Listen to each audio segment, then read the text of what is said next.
Yeah, in previous section we are discussed about what is inheritance, right? Actually, hello. Yes. In previous section we discussed about what is inheritance and how to define the inheritance. We have two classes: parent class and child class, right? And this is the inheritance syntax. The student class is being inherited from the person class. So here we specify all our parent classes.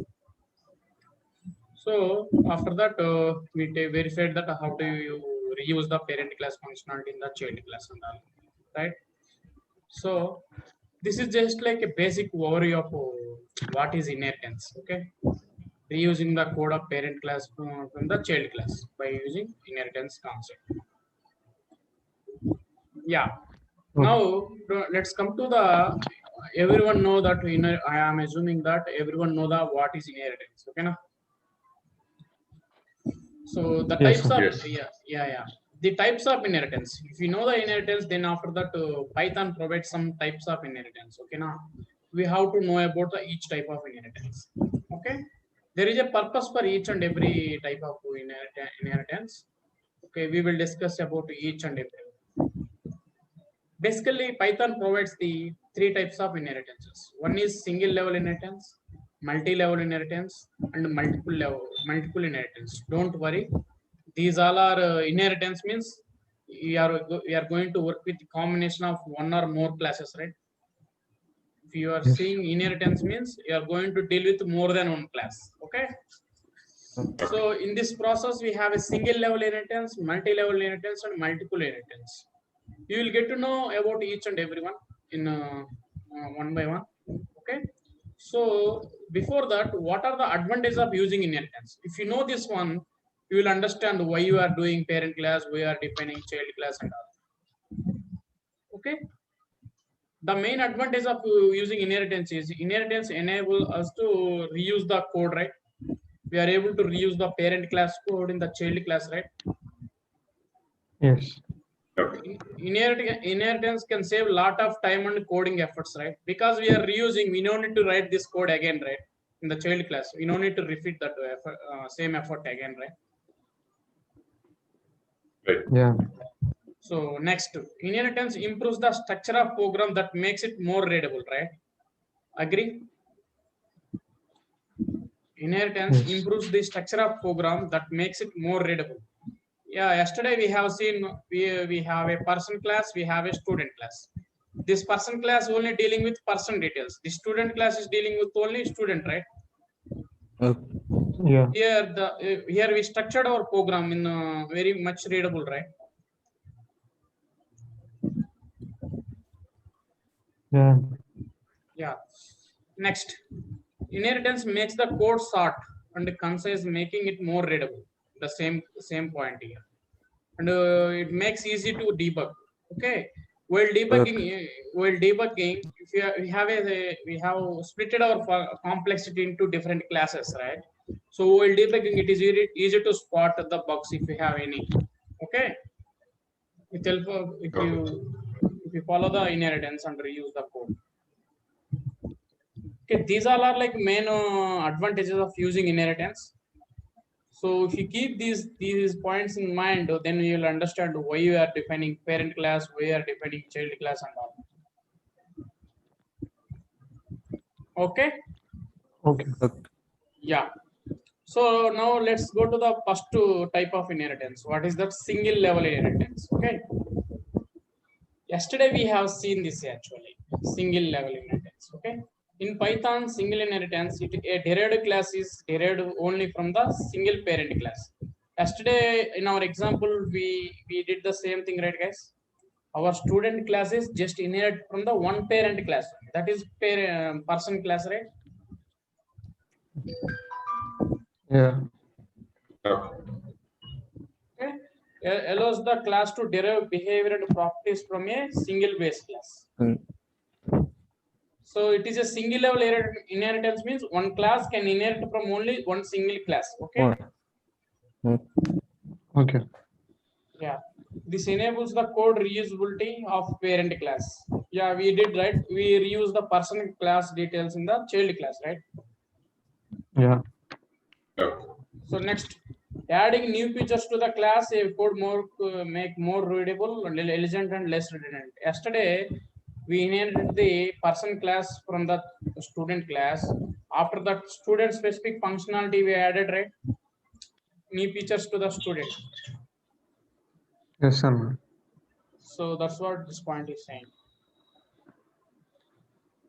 Okay, this is the single level inheritance. Okay, single level inheritance means in simple terms,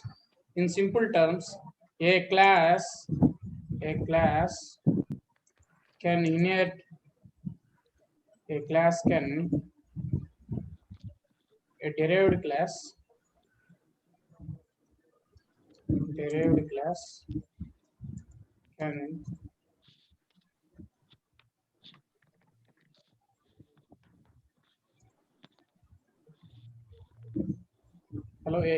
class can extend or inherit only single parent class.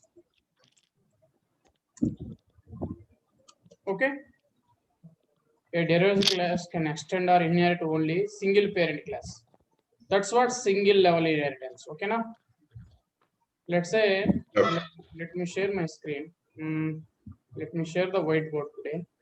So let's say here we have a, let's say, base class. Okay, we have another class called child class, right? Child class or derived class. Derived class or base. So in this case, what is happening? This derived class is only inheriting from the single class, right? Right. Yes, sir. Hello. This Yeah, one is inheriting from only single class, right? Yeah. So if one class is inheriting only the single base class, then we consider this inheritance type is called a single inheritance. Okay. Hello? Okay. So in case if the same class is inheriting from more than one class, then we consider as a multiple inheritance.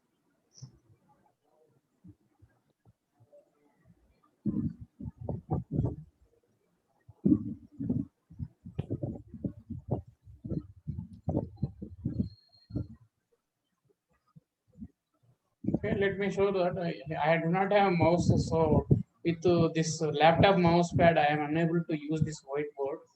Okay, let me stop this one whiteboard part. Let me Google it and open the image, inheritance types images.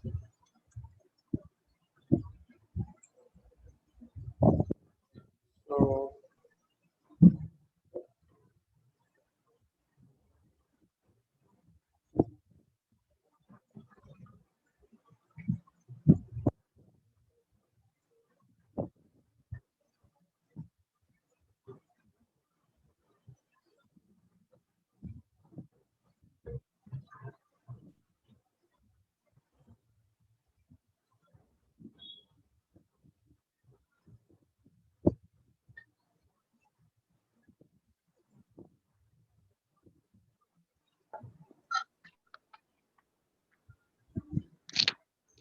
So here we have these types of inheritance.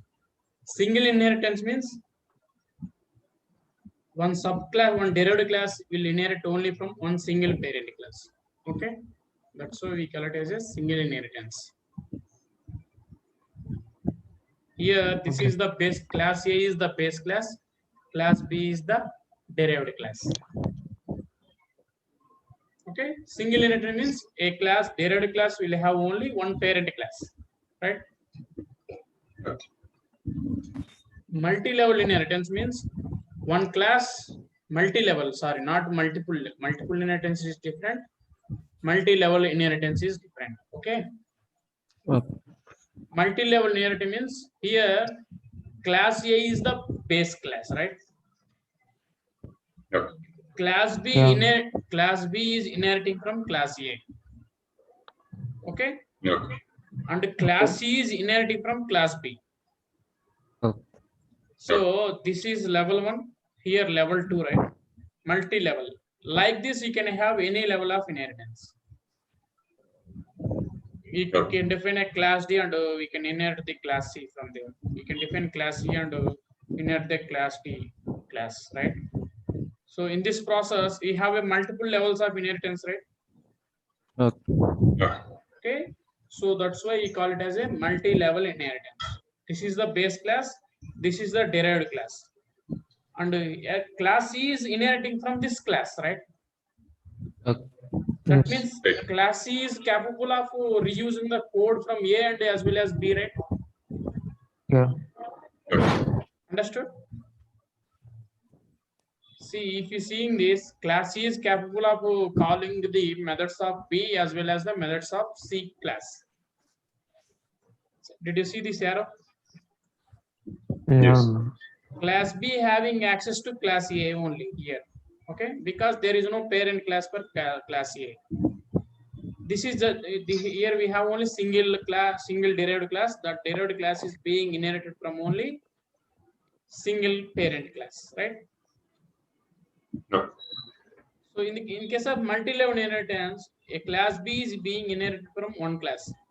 From till B, it is a single inheritance only, right? Here, when we define a class C, it become a multi-level inheritance, right, guys? Yes. Yes. Yeah, because this is one level. Here we have another level of inheritance. Class C is going to extend the class B, right? That means class C is responsible to, class C will have the ability to reuse the code of class B as well as class A. Okay. And next, hierarchical inheritance. Actually, I have not used this one till now. Okay, but we will discuss about this one also. Okay, guys, later. Okay, we will also discuss about this later. We used so many some other projects, but we will discuss about this very detailed manner because here we have some confusion part actually. Okay, now that's why I'm saying we will discuss the hierarchical inheritance later. So once we got familiar with single inheritance, multi-level inheritance, and multiple inheritance, after that we will discuss about this part. Okay. Yeah. So multiple inheritance means a derived class will inherit the more than one parent class. Here we have a class A and class B, right? Hello. Here we have a class A and class B. Here we defined a class C. This is a derived class. It is being inherited from class A as well as class B at the same time, right? Yes. Okay. This one, this particular type of style, we call it as a multiple inheritance. Why? This particular class is able to inherit the more than one class at a time. Multiple classes, right? More than one means. Yes. So that's why we call it as a multiple inheritance. A derived class can inherit more than one class at the same time. Okay, now. Okay. This multiple inheritance is supported only in Python with classes. Okay. In other languages, multiple inheritance with the classes won't support. Okay, like Java, .NET. They have to come up with the interface kind of concept. Only one class can inherit more than two interfaces only. In other languages, one class cannot inherit more than one class. Okay. This is the Python specific feature, guys. There are also multiple inheritances there in other languages. The only difference is there in other languages, a class cannot inherit more than one class. Here, a class can inherit more than one class. Okay. Okay. In order to support this, they will come up with the interface concept. Okay. A class can inherit more than one interface. Okay. That don't worry other language. If you do not know other languages, don't leave it. Just to highlighting that point. This is Python specific feature. Okay. Okay, guys. Do you have any doubts in this diagram? No. No. So single inheritance means you are dealing with only one parent. Okay. Multi-level inheritance means we don't know how many levels of inheritance we have in the parent class, right? Yeah. So in case of multiple inheritance, a particular class can inherit the more than one class at the same time. Okay. Here we have multiple level, but here A and B is inheriting at the same time, right? Class. That's why we call it as a multiple inheritance. So let's have a look at the single inheritance again today, because yesterday people are measured that class. So I'm going to define a single inheritance again. Okay. I'm going to take the simple example. Let's say before that, what is the inheritance syntax, guys? We have a class. Let's say we have a base class, right? Here we define a base class. Here we basically we have the all the properties and methods of the base class. After that, we'll have a derived class, right? In this derived class, if you want to reuse the code of the base class, we will inherit this class, right? Yeah. So let's say derived syntax here is like a class names. Okay. Parent base class names. Base class names. It's a comma separated. You can specify any number of classes. But in case of single inheritance, we will have only base class, one base class, right?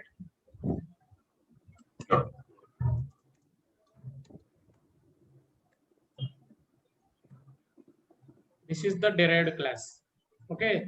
This class is being inherited from only one single parent class. That is base class, right? So this one we call it as a single inheritance because derived class is only inheriting from one single parent class. So let's write a simple example on it. Class A is there. Okay, we have a class A. This class A having the method called if method one print method one calling from class A. Method one calling from class A. Okay, we have another class B.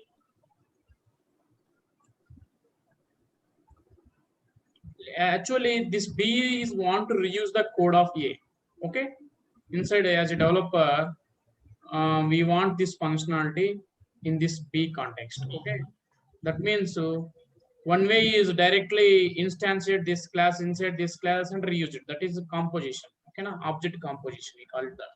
That thing we will discuss later. But the thing is better to reuse in order to discuss as we are discussing with inheritance. We have to follow the inheritance syntax, right, guys? This is the derived class, right? Yes. In this derived class, how do you specify the parent class? After class name, you specify the parentheses. Here you can define any number of parent class with comma separated value. Okay. As of now, we are having only single class, right? So I am specifying the base class name. This is here, right? Base class name colon enter. Okay. DEF method 2 print method 2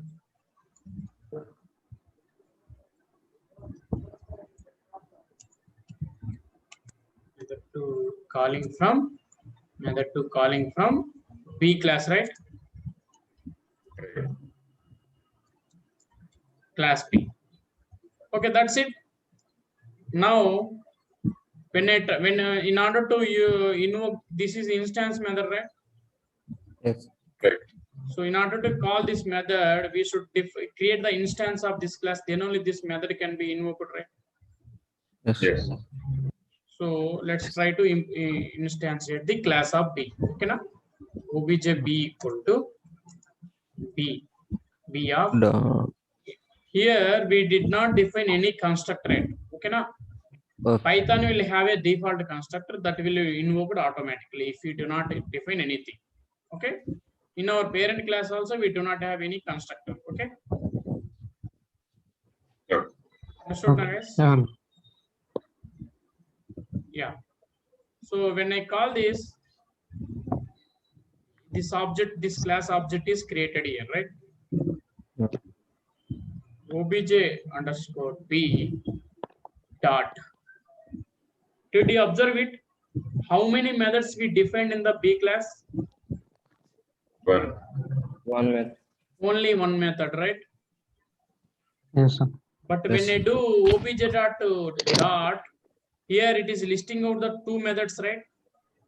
Yes. Yeah, method one also. Method one is from the A class, method two comes from the B class, right? Yes.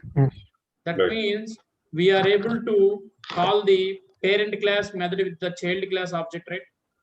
Derived class object, right? Okay. Yes, sir. Understood, guys? Mm. Yes. So obj dot method one. So obj dot method one. So when I call this here at this particular location, B class object is created and stored in the memory, right? After Right. that, obj dot method one. When I call this method one, how Python will, this is a child class object, but how Python know there is a method called method one? Because in this class we do not have a method one, right? Right. Yeah. That means when I call some attribute, let's say obj dot attribute, Python will look up this for this particular attribute, right? Yes.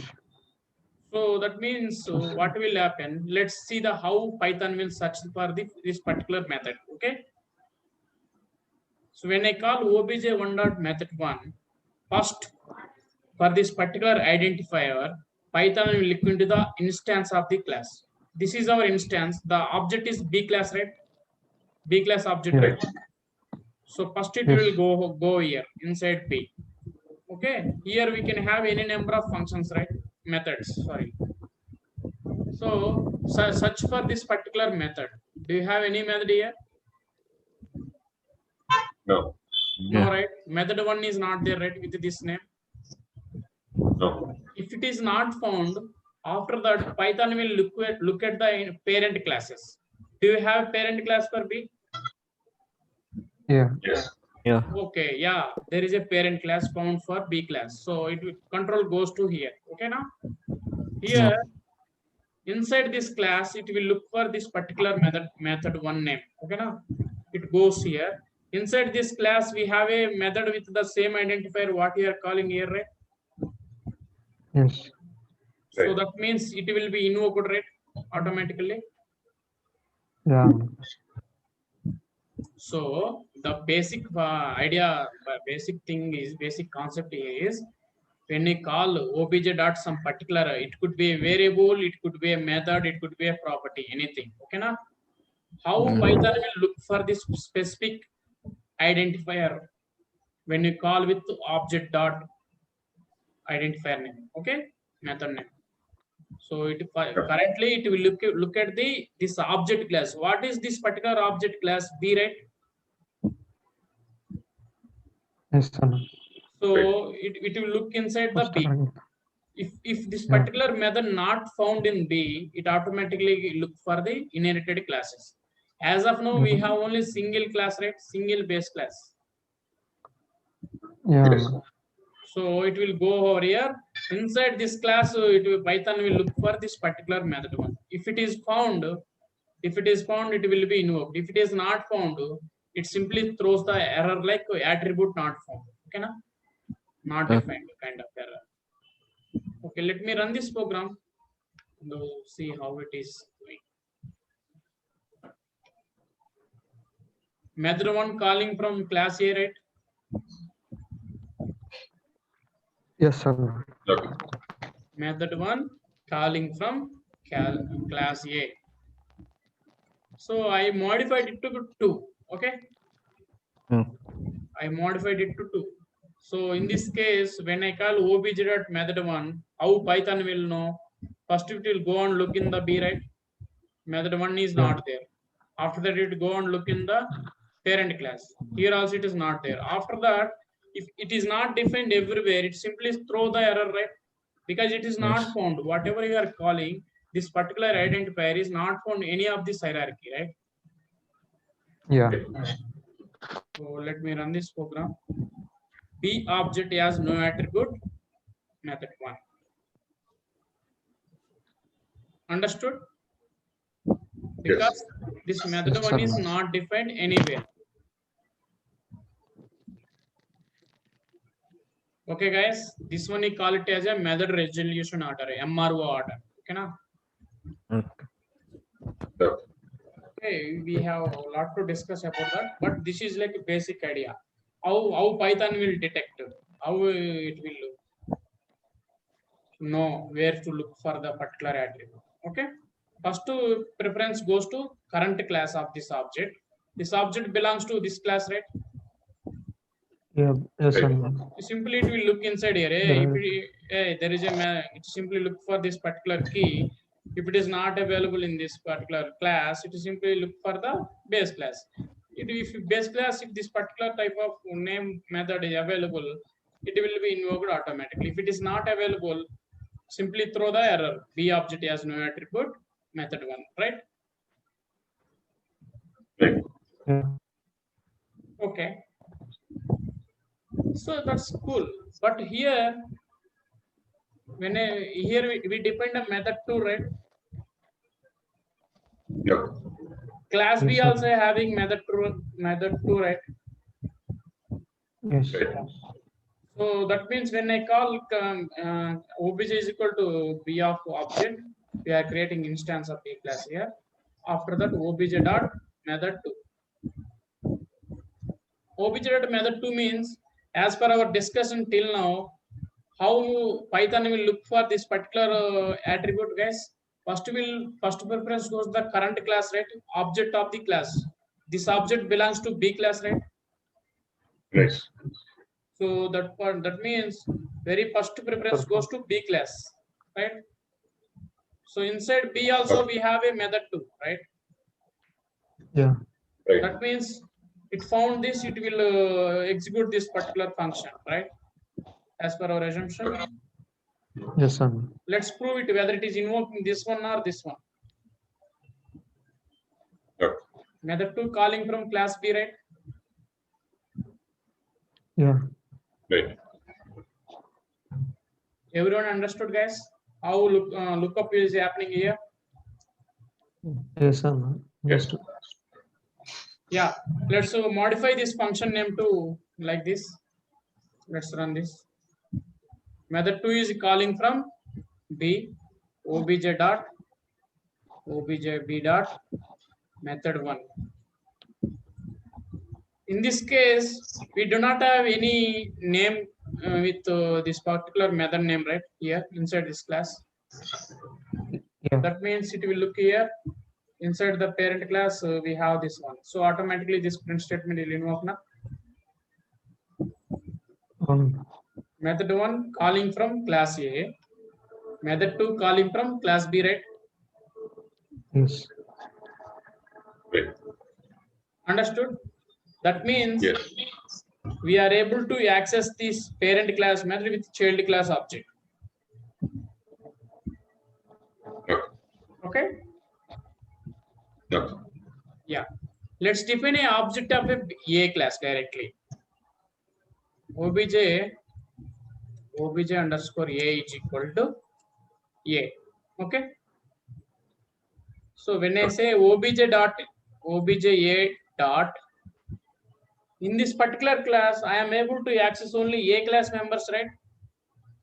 Yes, sir. Yes.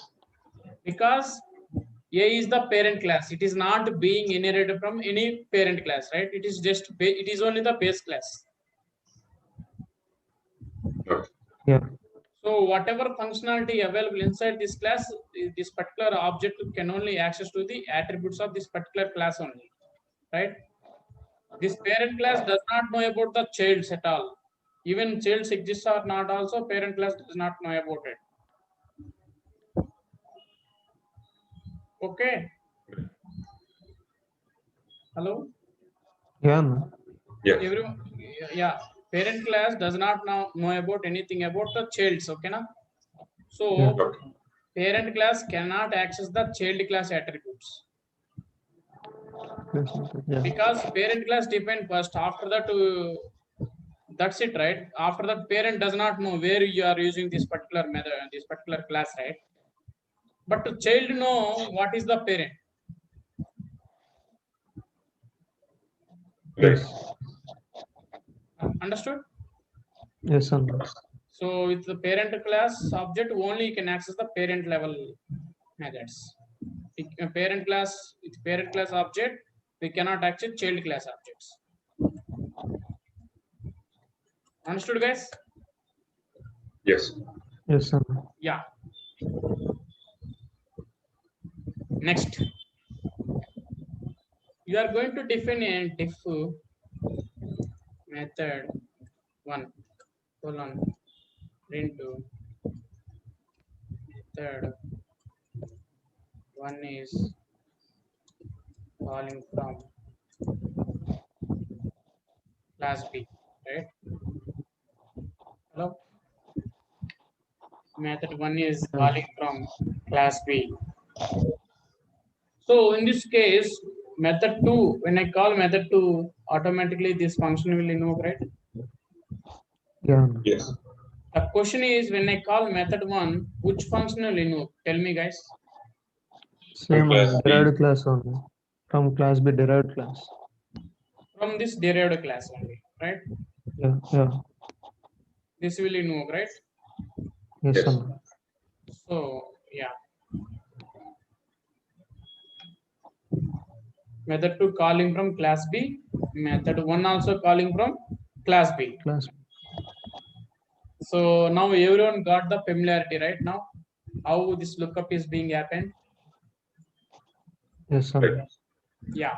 Next thing is we have already this function. That means it is providing some functionality, right, guys? Yeah. Yes. So why should you define the same function again here? Are you getting doubt here? See, our inheritance rule is to reuse the code, right? Yes. That is may vary kadana. Yes, yes, Method to exactly. method. Yeah, method to method it will vary. Here, let's say method 1 is providing some functionality. Okay. Yeah. Okay. But inside B, again, I define the same method here also, right? Right. Why can't you? Yes. You can simply reuse it, right? Right. Yes, sir. Anyone having answer here? Why do you need to define like this in some scenarios?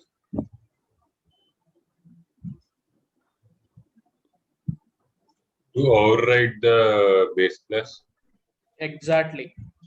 Okay. Sometimes whatever the base class is providing, that functionality may be not enough for the child class. Okay, na derived class. In that case, this derived class needs some speciality. Okay, na some additional behavior in addition to the existing functionality. Okay. In that case, you can simply override here. Okay, you can simply override here. You can call super, let's say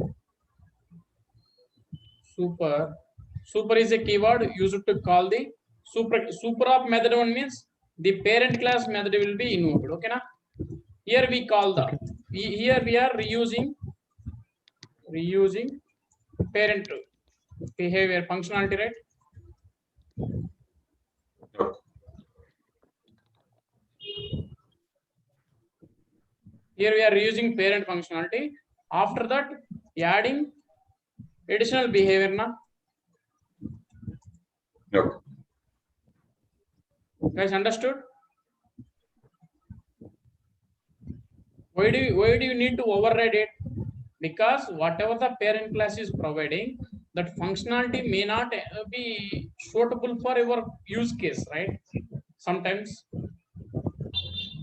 not sufficient. Not If you want to sufficient. add some functionality, more functionality. Yeah, more specific to your derived class, right?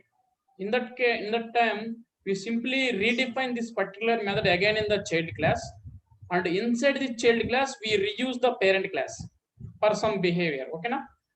After that, whatever additional functionality we required, we implement here like this. Understood, guys? Yes. Everyone understood this point? Yeah. Yeah. Okay. When I call this method, let's see, inside this method we are calling parent class also. Let's wait. Method 2 calling from B, method 1 calling from A, method 1 calling from B. So we are reusing it, and also we are providing additional behavior, right? Here. Yes. Yeah. Okay. Okay, it's almost completed. We will reconnect again, guys. Less than Sure. 1 minute only. We reconnect again.